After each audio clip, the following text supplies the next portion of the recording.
very, very happy being here with you right now. Good luck. Michaela, thank you so much for having me. I appreciate it. If you need the translation after for the questions, you can for the headset. Okay, thank you very much. It's very nice to be here. Brasilia! Thank you for having me down, Michaela, for the CoMA conference.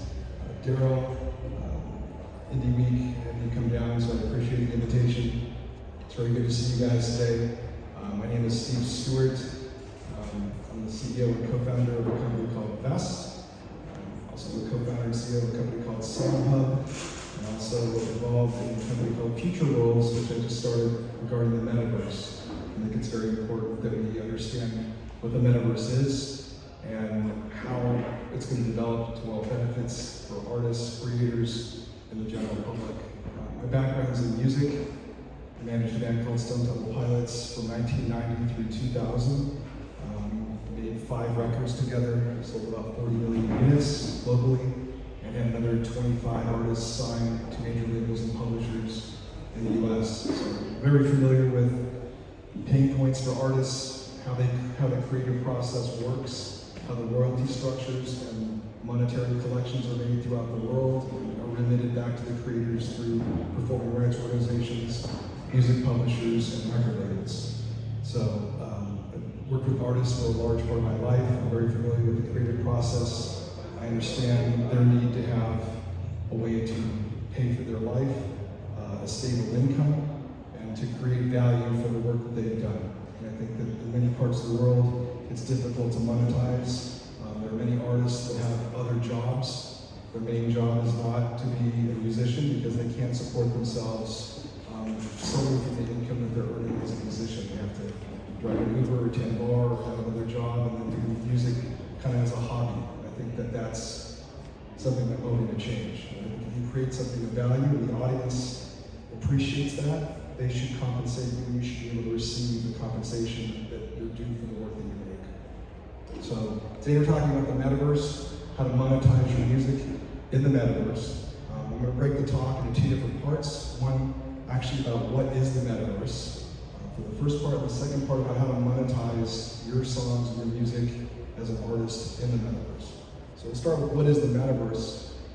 It's still very undefined. It's very early days for the Metaverse. Right? There's a couple of bigger companies that are jumping into the space, but it is still something that most people don't understand exactly what it is.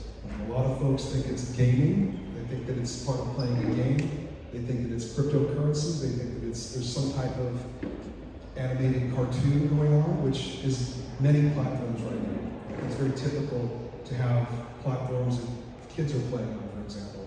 And a lot of people that are business people or adults don't understand the value in having a presence on the Metaverse. My take on it is it will become more refined, it will become more useful, and it will become something that's almost real life. You'll see more photorealistic representations. When you do something in the Metaverse, it will be an experience that you almost feel in real life. It will look very familiar to you. You will go places and see them in a much richer, more defined example than you could with a cartoon. So it's going to be less cartoony and more real. People are going to look real. You'll have a visual representation of yourself and of your friends and family and your social networks in the Metaverse. So you'll be able to identify people by recognizing their face, recognizing where they are. Again, this technology is still developing. It's not quite there yet. But you will have a presence that looks like you and like the way that you want to represent yourself in this space. Go to the next slide. There are a bunch of different ways that I think the Metaverse is important, right? It's a way to participate. It's a way to communicate. It's a way to share experiences in a way that you've never done before. And I think most of us live in a 2D, what we call a Web 2 environment now, where you can actually communicate with a video, you can text, you can call somebody, but what you're not getting is an experience that's 360 degrees. You can't turn around and look at somebody else behind you. You cannot maybe see things that are outside that little square box in the map. It's difficult to share with your friends. Or if you go shopping on the internet right now, it's hard to bring your family or your friends with you. You go into a shop, you pick out an item, you click on it, and it comes through, but that's not really the shopping experience you have when you go into an actual physical store. So one of the things I think will change drastically is the shopping experience. Right? If you want to buy a new shirt, a new pair of shoes, you'll go into a store, you'll look in the mirror, and you'll see yourself with that shirt on and those shoes on in the exact size that you wear. Because your exact measurements will be stored in the Metaverse. Instead of you wearing a medium or a size 6 or a size 10, those things, a medium could be anything from here to here. But if it knows your exact measurements, you're going to get exactly the fit that you want. The clothes are going to fit you perfectly. You'll be able to look in a mirror and see yourself in that shirt and say, I like it. And if you like it, you'll click on it and it'll be delivered to you physically and digitally.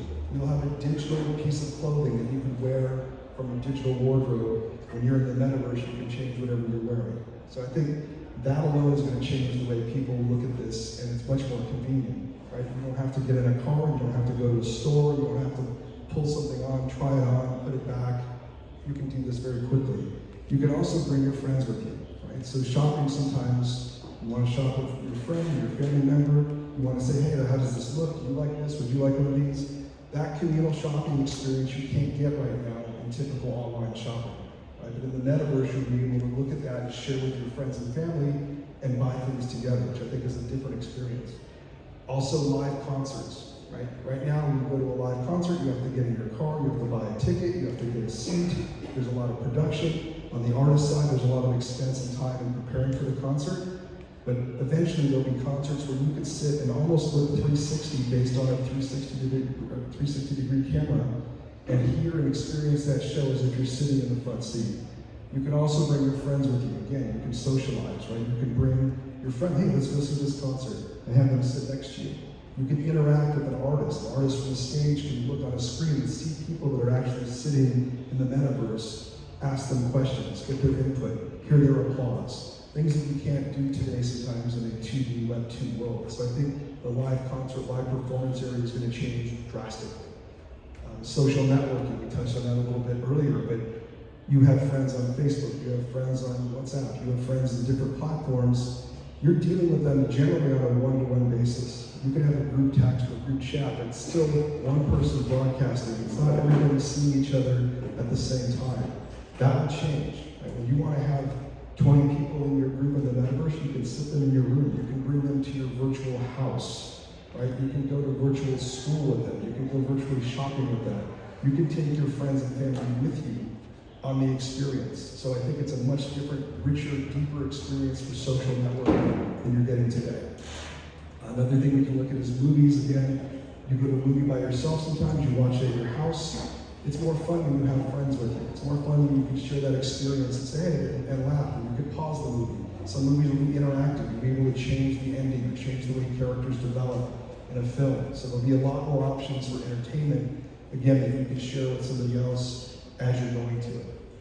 Stuff like nightclubs, right? You want to go to a club, you want to go to a bar, you want to take your friends, you want to buy someone a virtual drink. That stuff will start to happen, right? People think, well, it's in real life, I want to touch people, I want to be with them.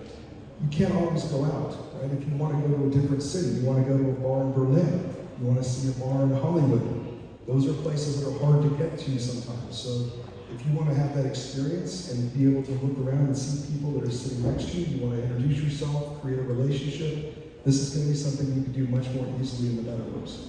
Those things are coming. Education, right? The same thing. You're sitting in a classroom. Right now, you might be able to watch a video of an instructor, but you can't see the person next to you. You can't tap them on the shoulder and say, hey, how does this work?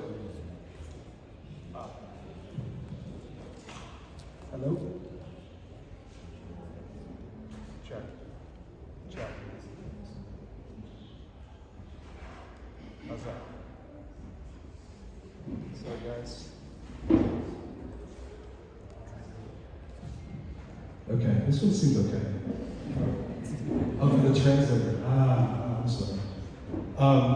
We're talking about education, right? Imagine having a professor be able to have a class with hundreds or thousands or tens of thousands of people in the room. They can present, they can use a screen, they can use a whiteboard, they can call out to people in the classroom, people can ask questions, classmates can communicate with each other in real time. This doesn't happen yet, but I think it's going to be very important. You'll be able to attend colleges in places in different countries. You'll be able to go to different levels of education that maybe were much more expensive or harder or impossible to get to before. But this will bring the world much closer together and bring value to people that need education, that need professors in a certain area of the world and you can't get to them. I think this is going to open up big horizons for education and learning. We talked about banking a little bit, where right now you're going to a physical bank. Right? If you want to do a wire transfer, it's a very complicated procedure sometimes. You have to fill out forms, you have to wait in line, you have to drive your car there. This will be something where you can walk into a virtual bank. It will know who you are because your identity is already in the metaverse. You'll just do all your banking virtually, and it will be done for you. It's a matter of convenience. It's kind of like what the internet did to physical interactions. People thought, the internet, what am I going to do, right? Now you're shopping on it. Now you're doing your banking on it. Now you're doing a lot of things. You're communicating with email, right? Does anybody send a letter anymore? Right? It's very rare to have to write something, put it in an envelope, stamp it, put it in a mailbox. Not many people do that anymore. It's much more convenient to do it electronically. This is going to be another layer on top of that. It'll make it more realistic. You'll be able to interact with a customer service person. Like right now, to get a customer service person at the bank could take you 20 minutes or 30 minutes. But if someone's ready to deal with you in the metaverse, you click on them and they're right there. You can talk to them face to face. Real estate, a whole other area that is moving very quickly. People want to live in different places. People want to experience different locations, right? It's hard to do that in real life. Like if I want to go from here to Bogota, I have to hop on a train or a plane or drive. It would take hours to get there. And sometimes I can't get there at all. But in a metaverse, I can get there in a minute, and I can click there. There are companies now that are mapping the world, and you can purchase virtual real estate. And we'll get into this a little bit later, but I actually bought a little piece of land in West Los Angeles that I think there's some value to it. But you're able to now go in and actually put a claim on a piece of land, build a property, invite your friends, use this as you would a real property, but it's virtual, right? It's kind of a crazy concept, but it's coming. I think when you have iconic locations, so there are certain venues in America, there are certain venues in cities around the world that are important. A restaurant, a concert hall, a school, places, a store, some famous places that people want to go to that they can't get to. In the metaverse, you'll be able to experience that in 360 real life. You look around and you'll see it. You can almost touch it. You can bring your friends with you. You can experience something in a way that you could not before. It's going to be a completely different world. We talked about fashion as far as buying clothes, but fashion designers. It's very expensive to go and design a line of clothing, have it made, have it shipped, have it stored. And these designers, a lot of times the seasons move so quickly, they have to get rid of their inventory, right? They make something for the fall, if they don't sell all of it, it's already wintertime. That fall stuff goes away, it's basically lost. Imagine being able to design something virtually, sell it virtually, and deliver it virtually. So you're selling digital clothes and real life clothes as well to people that are interested in wearing your stuff. So it's going to be much easier for creatives, for fashion designers to create a line of clothing, put it up for sale, monetize that, and sell that on a global basis, right? All those shipping inventory and global logistic concerns that don't work sometimes or are very expensive will be able to be done much more quickly in the metaverse. Physical art, right? If you want to see art, sometimes you have to go to a museum. You have to search online for it. You're seeing a 2D version of it. Imagine being able to walk around a statue or a sculpture, right, in 3D. Imagine being able to have a curator for the museum, someone who can stand there and explain to you about the artist. Even the artist might show up in the metaverse, right? The artist can be there introducing their work, showing you why it's valuable, showing what the thought process was behind creating it. You can bring your friends with you. You can experience that art with your family and your friends in a way that you couldn't before, right? I mean, art is kind of, I think, something to be shared. I think it's something to be talked about. But sometimes online, you're looking at it by yourself on a computer, it's a different experience. It's much more rich when you're with somebody else seeing it in a public space. Sports, big area, right? People go to stadiums, people go to these games, there's 50 to 100,000 people there. Very expensive to get to, very hard to get to. That stadium is limited. Like in Los Angeles, The Lakers play this place called the Crypto.com Arena. It holds 16,000 people. It's sold out for most of the games. So even if you want to go to that basketball game, you can't have access. In the Metaverse, you will. Right? You'll be able to have a seat courtside. You'll be able to see things that you couldn't see from a seat in the house because you might be sitting too far away. But with a 360 vision, you can create whatever vision you want, whatever angle of cameras that are there. Right? The tickets will be much less expensive. It might be $1 or $2 to have a seat at the Laker game instead of paying $200 or $300, $2,000 sometimes for a seat. So the access will be different. More people will be able to come to sporting events. Again, you can share the experience with your friends. If you've got people that all enjoy the same team or the same players, those people can come with you. They can sit next to you. Right? You can share that experience, that excitement with them in real time. So I think that's important. The last one, travel. We touched on it earlier. If you want to go to a different city, if you want to experience a different culture, these are things you can do in a much deeper, much richer way with the Metaverse. When you can turn around and look at something. You're walking down a street and you can see stores on both sides, or a beach, or a forest, or whatever it is you're looking for, and you can get there quickly for almost no cost.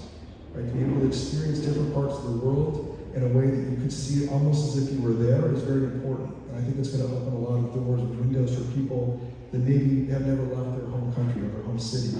So it's going to open up different horizons for people to experience and connect. The other part of this is when you're there, you can connect. It's not like you're there virtually and no one can see or hear you. You can interact with people that are also there. You can bring your friends with you there. They can interact with other people. So you're building relationships and making friends as you travel. I think that's a difference between the Web 2 world and the Web 3 world. It's a different perspective to look at. Next slide, please. So I think that's kind of what I see the Metaverse as and where it's going. Now let's talk about how to monetize your work, your music in this space. I think there's 4 basic ways that I see that this can be done. Number one, with live concerts, live virtual shows, right? You're starting to see this more and more now where typically on gaming platforms like Roblox, artists go there because there's an audience there. But the performance is real, right? It can be done in real time. You can interact with people in the crowd, in the audience, in a way that you couldn't at a live stadium show, for example. Most people don't understand when you're playing a live stadium or amphitheater, there might be 20 or 30,000 people out there, but you can't see very many of them because of the lights. You can see maybe 2 or 3 rows back. You surely can't hear them or talk to them.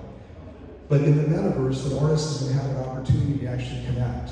And if he sees someone that's interesting and wants to point them out or shout them out, he can do that, or she can do that in a way that's not possible right now. So that two-way connection, I think, is going to be very important.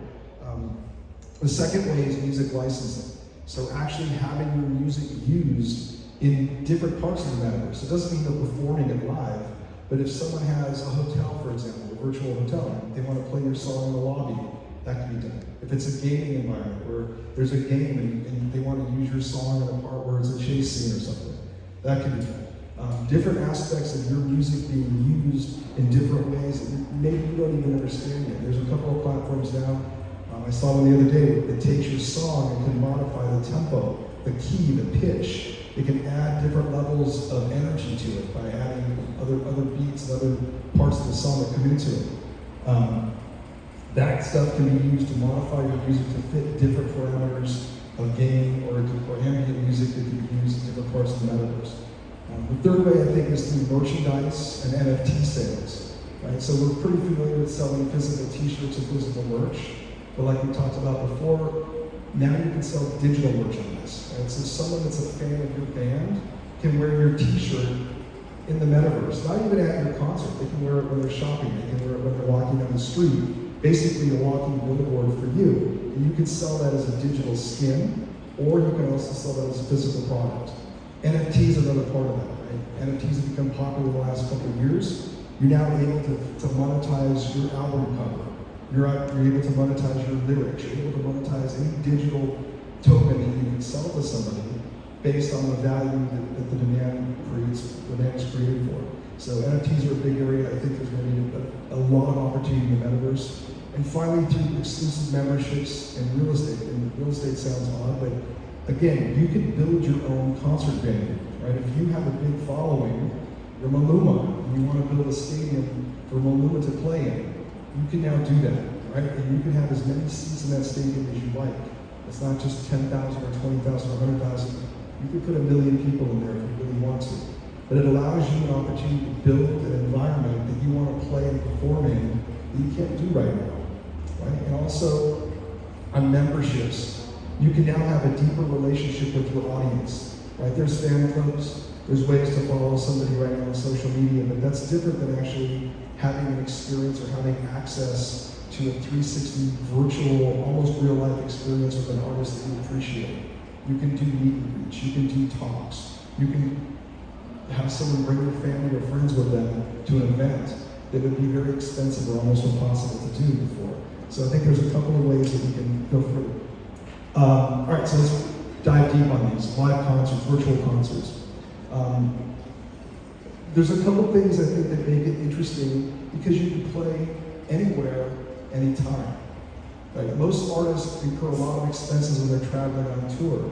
You have to have a crew, you have to have more transportation, you have to get a hotel room, you have to get staging, you have to get equipment that travels with you. So these are expenses that become prohibitive for many smaller artists to start touring. But if you can do that from your home, if you can do it from your home studio, or you can do it remotely with other people in your band or other creators from their locations, you can have a live virtual concert anytime you like. It can be recorded, it can be live. You can broadcast it globally. So it's no longer limited to the people in your neighborhood or your city or your country. It can be global, very quickly. So there's a number of platforms out there that are helping to make this possible. I've got resources listed over on the right.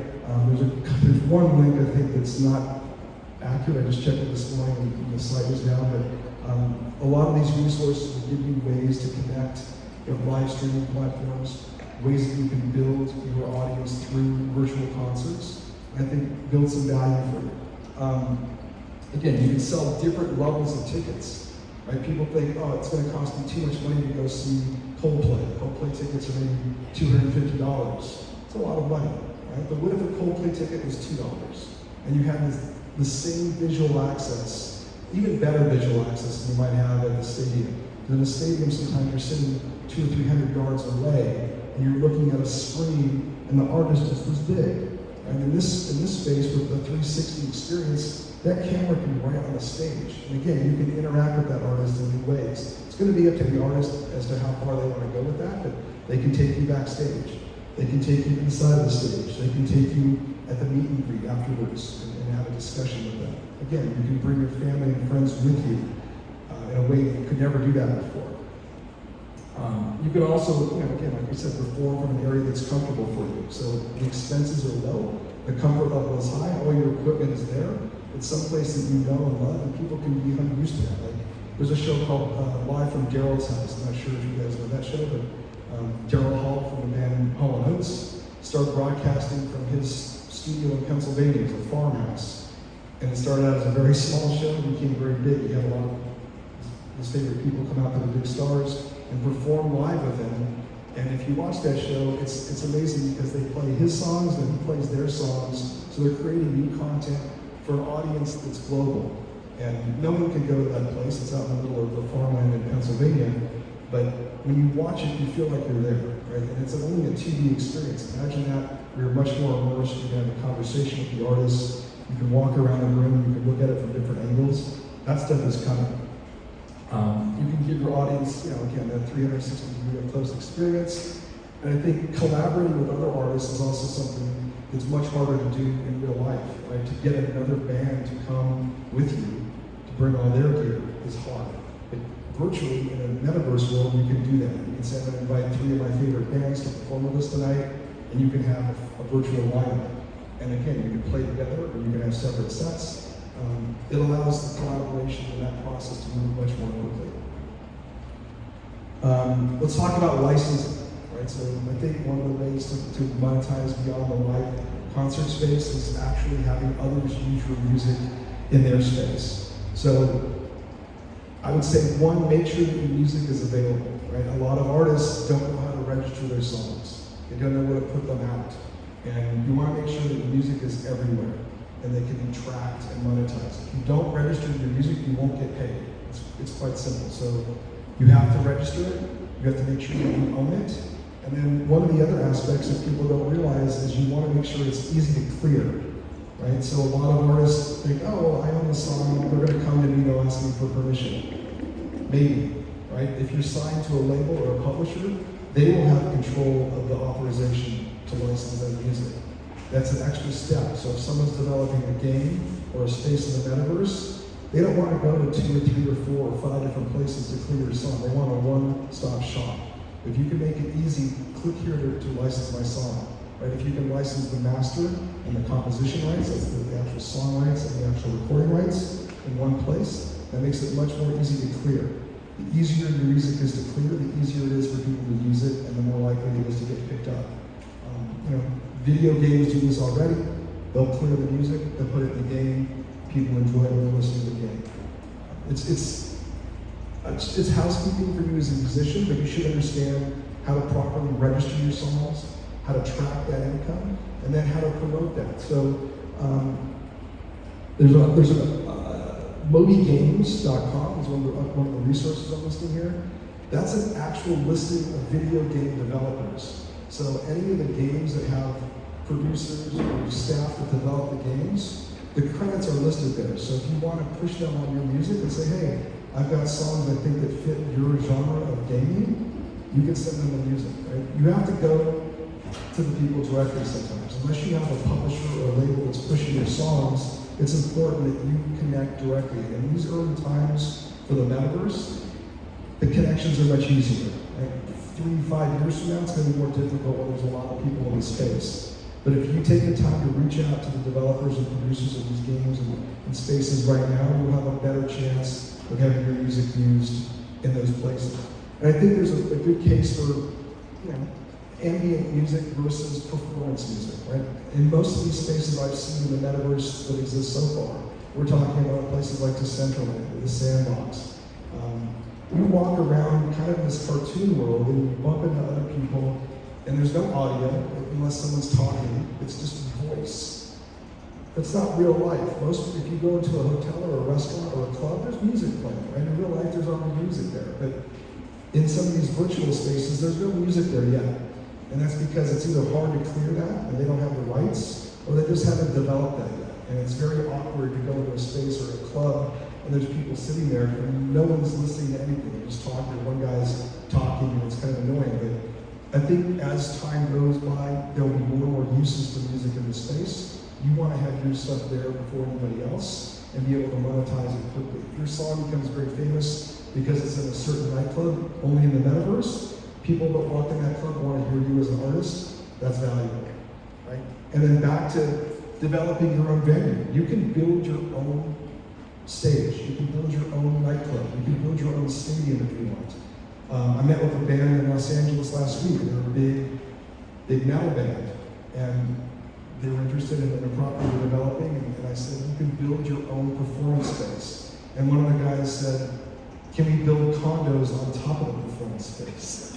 I said, you get it, right? So their super fans will live above their concert venue, and every time they perform, they'll just come downstairs and have a front row seat. But that's advanced thinking, right? You can build as many levels on that condo as you want. You have a 1,000-story building, go for it. Right? There's no limit. You can have as many people live in that building as you want. But you can also create that performance space and have other artists play in that space. Any of your friends, any of your opening acts, anybody that's interesting to you, you can do an acoustic set, you can do a solo set, you can do a full band, you can do an orchestra. Anything that you can imagine, you can build a space and have it for yourself. That's available to do right now. And then market your songs. This, again, allows you to market your songs globally, right? You're reaching an audience in hundreds of countries. So instead of just focused on a local market or a particular city or country, you're now talking to the world, right? So if you've got music that has appeal, I think we're in Latin America, which is one of the hottest music places in the world right now. There's so much growth from Latin American artists, it's blowing up, right? Music from Latin America is reaching places it hasn't ever. And that's an amazing opportunity, right? And those opportunities are only going to get bigger and bigger as we go. Let's talk about selling merchandise and NFTs, right? Everybody knows how to sell a t-shirt. Everybody knows how to sell physical product at a show. You can do this online, right? You can do this from your virtual concert. You can sell digital clothing at very small prices, whether it's a couple of fractions of a coin or dollars. You choose the way that you want to transact. You can create that merchandise very easily. Instead of having to go and have it screen printed and have 100 shirts made or whatever, you can do it on demand. You can create unlimited numbers of designs. You can find out which ones sell the best. Like, hey, we did 50 different shirts. This one sold amazing, right? And then focus on promoting that particular shirt. It's not just shirts. You can sell any type of merchandise, whether it's artwork, whether it's other types of NFTs. People are digitizing all their content now, so it could be lyrics, it could be a piece of your song. Basically anything that you can tokenize or digitize, you can sell through the metaverse. And physical products, the same thing. There are delivery services, some of these in the resources I've listed. You can go off. Shopify is very obvious, that's to create your own store, but you can make a couple of clicks and the products will be delivered to you in real life. There's a resource, Flow Code is the top one up there. They give you a free QR code. And QR codes are important because if you're at a live event, and I'll have it later for you, you can actually see and people can hold up their mobile device and connect directly. Right? Even online, it's easy just to hold up your phone and click on a QR code. Everybody's familiar with that, but that's a free resource. Printify is a resource that allows you to print shirts. Anything that you want on a shirt can be delivered quickly, very low cost. I think it's important to also add new items frequently, right? When you have an unlimited inventory of items that cost you nothing to list more, find out. Maybe you think that everybody likes a black shirt, but everybody likes a pink shirt, right? You don't know that until you try, so have every color, right? Certain designs you may not even think make sense, your audience might like those designs, right? Maybe you have a poll and say, hey, which design do you like better? And let the audience let you know what their choices are, what they like. Because it might not be the same thing that you think. It allows you to create different price points, right? Very exclusive merch maybe is a higher price. Maybe you have a special jacket or a special hoodie or something that you can charge $200 or $300 for.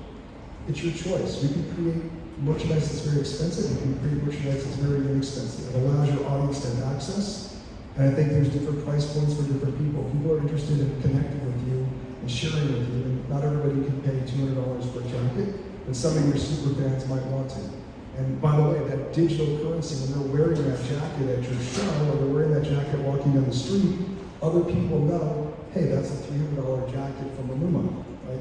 That's a very exclusive piece of merchandise. Those digital pieces are going to become more and more valuable as people start to recognize them. So develop and curate your merchandise line by price, by demand, and by exclusivity. Maybe you only make 5, right? You make 5 of those jackets. And the people that have those jackets know that they're very special. And if they want to hold them as a collector, that's fine. If they want to sell them later, the price might go up. Right? You're creating digital collectibles that you couldn't do before. Next slide, please. So back to exclusive memberships in real estate. You can now charge for your fan club. Right? You can provide value that you couldn't before. Before a fan club, maybe you got a postcard, maybe you got an email, maybe you got a shout out once in a while from an artist. That's good. But now you can actually experience life with them. Right? Imagine them taking you into their home. They say, hey, look, I'm going to have a contest. The top 3 winners are going to be able to come to my house tonight and I'm going to have dinner. I'm going to make dinner with them. Right? Or I'm going to take them on a road trip. Or I'm going to put you on the bus with us when we're on tour. Or I'm going to take you backstage at my show. There's a lot of opportunities to give value and access to fans you didn't have before in a way that is more valuable to them because it feels personal. And they can bring their friends, right? So it's not just them one-on-one. They want to share that experience with 3 people, 10 people, 100 people. They can all be there, right? But you as the artist and the creator can control that environment, can control the pricing and monetization of that environment, right? We talked a little about real estate, where you can build the venue. You can actually build your own concert hall, right? And you can design it any way you like. You want to play the Viper Room? They're about to tear the Viper Room down, actually. But you can play the Viper Room in the Metaverse, right? You want to play a major stadium in Brasilia? You can do that, right? As long as someone can think of it, you can map that out and build that in a place where everybody in the world has access to it. right? And if you want to build a community around that, imagine you're a U2 fan, right? And U2 decides to put a village in the middle of Ireland. They're an Irish band. And they say everybody can buy land around the U2 village. If I'm a big fan, I want to own that. I know Bono was walking down the street every day and say hello to him, right? Or the Edges at the bars, having a pint in the pub. Those kind of things are going to be possible now, where you can interact and immerse yourself in a world with artists that you actually appreciate and want to live with or live close to. And there's value to that for creators. Like you could charge for that experience. For someone living in your YouTube village, YouTube can charge $100,000 or $100 or $10, whatever that level of access is, you can control that. So we talked about all this. And there's, again, resources. If you look at Upland.me, I think is one I just looked at the other day. It was incredible. They literally mapped out parts of the world and parts of the cities, and you can actually purchase virtual real estate sitting on top of a real location. So an actual street address, it's a real address, and you can build a hotel, you can build a house, you can build a nightclub, you can build whatever you want on top of that experience and have people come in, and then you can sell that property later, you can rent it out, just as you would with a piece of actual real estate. But it's an interesting community. There's a lot of those communities starting to come up. I've seen artists like Stewart build something in Decentraland. Again, he's controlling that space. He's developing his own little village. But I would rather live in a place that had a reason to be there, right? If it's a beach land or a city that I love, it makes sense to be in that city or at that beach versus in the middle of a digital desert, which there's nothing else. So I think you're going to see more iconic properties come into play. If someone has real estate in Manhattan, it's the Empire State Building, right? You want to live in downtown, you can now buy a piece of property there and build on it if you want, have your friends come over if you want, cook meals there, experience life as if you were living there. It's very close. It's not real life, but it's very close. Next slide, please. And then we're almost done. We're building something called the Strip. This is an actual project that we're working on now. It's taking part of Hollywood, which is very famous for music, Sunset Boulevard, and we're securing licenses of local venues that are iconic there, and that actually have space where people want to perform and people want to come out and see artists there. So that's happening now. I think, again, it makes sense to build in places that people already know and there's already a demand. Right? If you know you want to go see a band at the Whiskey, it's a very famous place. A lot of bands grew up there and came out of there. Now you can actually experience that for yourself. You can see it in real life. You can go there and see it virtually. You can buy the merchandise there. You can see a live concert there in a place that's already in real life existing. So, interesting project. You're going to see more of this happen in cities and spaces that are in demand. And then I think, next slide, please. This is a conference that we're doing for the Metaverse. If you guys are interested, you can see on the QR code. It's in Los Angeles in November. We're bringing together a lot of people that are in this space, developers, creators, artists, people from places like Decentraland, Sandbox, a lot of agencies now, and people, rights attorneys that are specialized in Metaverse rights. Those people are going to be at this. It's very early days again, so the space is being built as we're going.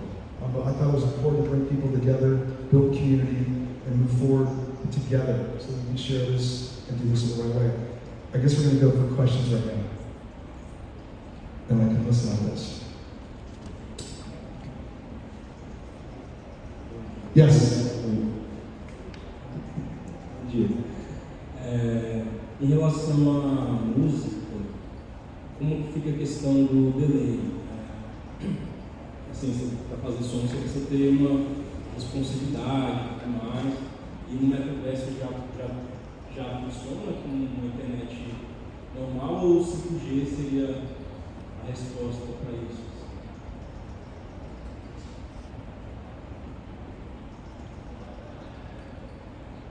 Okay, very good question. I'm hearing the translation. So he's basically saying, can this work with the existing internet resources that we have today, or does it have to be much faster? It can work today. The faster your internet connection, the better. Broadband, obviously, if you have a Wi-Fi connection at high speed, it's better, because right now you're basically dealing with video. Video is the highest bandwidth used today. But 3 360 video and high quality, high def video, 4K, 8K video is going to take much more bandwidth. So you're going to need better internet connections, but the equipment that you have will work with this. So today in Decentraland and Sandbox, all the metaverse sites that exist today are using existing technology today. It's going to get faster, just as with your phones, right? Your phone now is probably a 20 megapixel phone. 5 years ago it was 5 megapixels, right? So the quality is getting better, but yes, the technology will have to catch up.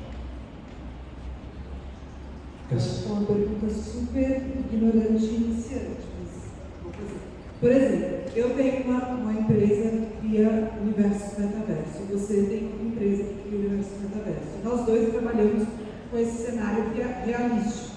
Então eu quero criar um mundo, como existe hoje, no metaverso, e você também. Eu vou poder vender um terreno em Manhattan, e você vender o mesmo terreno em Manhattan, em 2 metaversos distintos, ou existe esse metaverso único onde nós trabalhamos juntos nele? That's a very good question. That is, I think, where there's going to be some problems. Her question is about different layers of the same real estate, for example. So if I have a property, this square of land right here, how many times can this be sold? Is it going to be sold differently in different metaverses?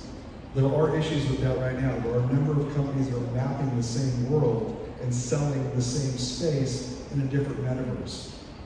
I think there's going to be a solution. There'll have to be someone that ends up with the definitive piece of property, or you'll just have to go to different worlds, right? You'll say, this in the Decentraland, I own this, and in Sandbox, somebody else owns it. It's kind of weird, but I think eventually all the metaverses will overlap, and there'll have to be some transaction that allows you to share that. Maybe it's going to be the first person there, maybe you have to buy out the rights. So say everybody gets mapped in Upland, and then 2 years later, Decentraland says, we're going to map everybody. They will buy those rights out. My guess is, just like with music and entertainment, there'll be consolidation amongst the bigger companies, and they will make deals that buy out that land for their users. So if you buy space in Decentraland, and 2 years later, Sandbox or Meta takes over that, they'll buy you out and you'll still own that land. But it is going to be messy at first. There are different people selling the same thing in different metaverses right now. So you have to pick your horse, or maybe you buy all of them. Yes? A minha pergunta é um pouco a ver dela. Eu queria saber quais são os principais metaversos que já existem hoje. Não sei se você tem essa informação, mas eu queria ter uma ideia de número de usuários.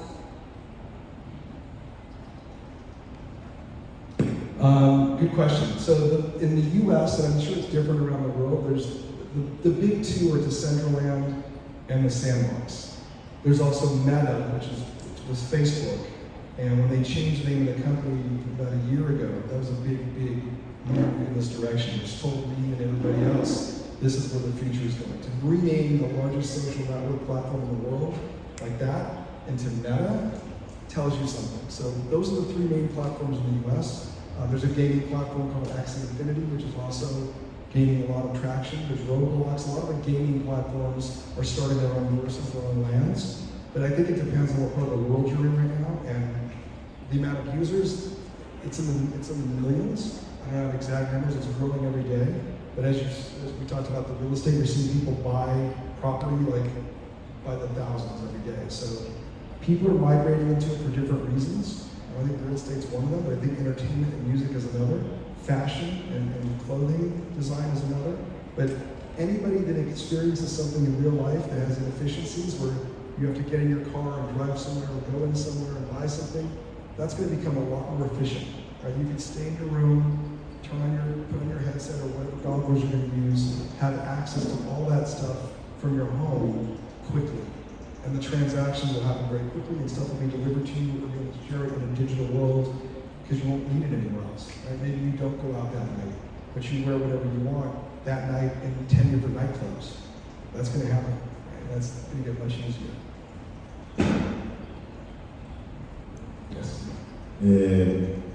Eu vejo como o metaverso ele ainda fica procurando ser um espelho do mundo real. Ou seja, estamos aqui falando sobre terrenos em Brasília, Rio de Janeiro, ou Nova York, etc. Só que por que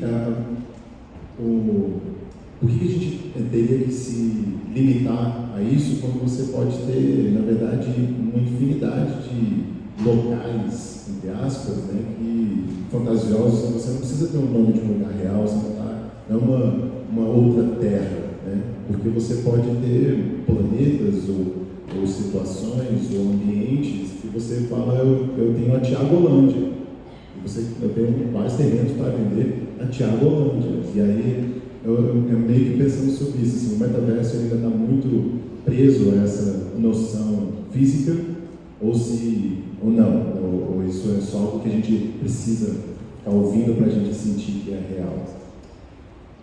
Very, very good question. I think it's both ways, right? I think right now you're seeing the early stuff is in the middle of nowhere, planet anywhere, right? I'm building something on Mars. I think where it's going next is real places. Right? I want to live in Brasilia, right? Okay. That's not a planet out in the space somewhere, it's a real place. Why? My family's here, my friends are here, right? My favorite food is here. Whatever reason it is you want to exist in that little space, I think you're going to see both of these things happen at the same time. So you'll be able to have a place on Mars, you'll be able to have a place in Brasilia. It's your option, right? Right now you can only live in Brasilia, but your place in Mars is unknown. I think you're going to be able to merge those together. So if you want a bigger house in Brasilia, you have a bigger house. If you want to have a house on the lake, you build it on the lake. Right? You'll be able to customize it for whatever your interests and your desires are.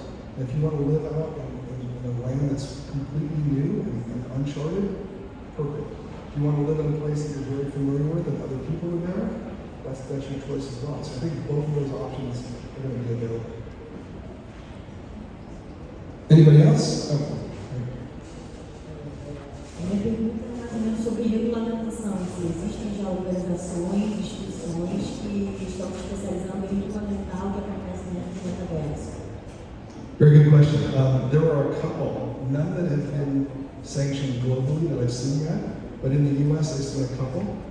There's a lot of interest around rights specifically, so music rights, when a song is used that maybe no one owns, that someone just put the radio on or start playing songs in their space. You're seeing that problem with social networks now, where you're on TikTok and certain songs are played in the background and no one has the license for it.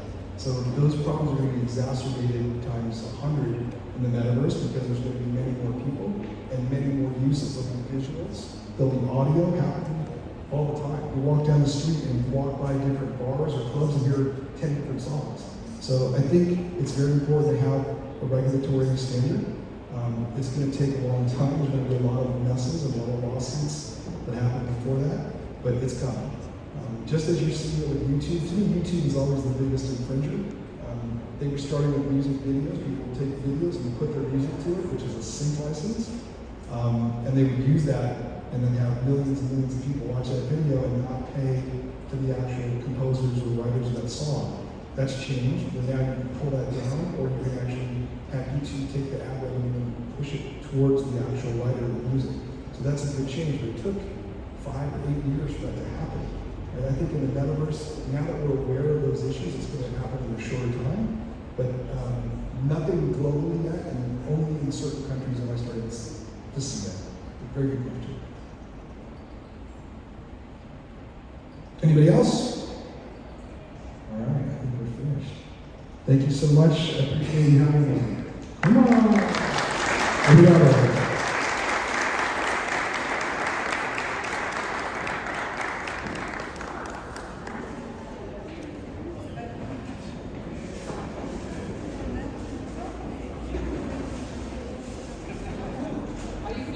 Feeling good?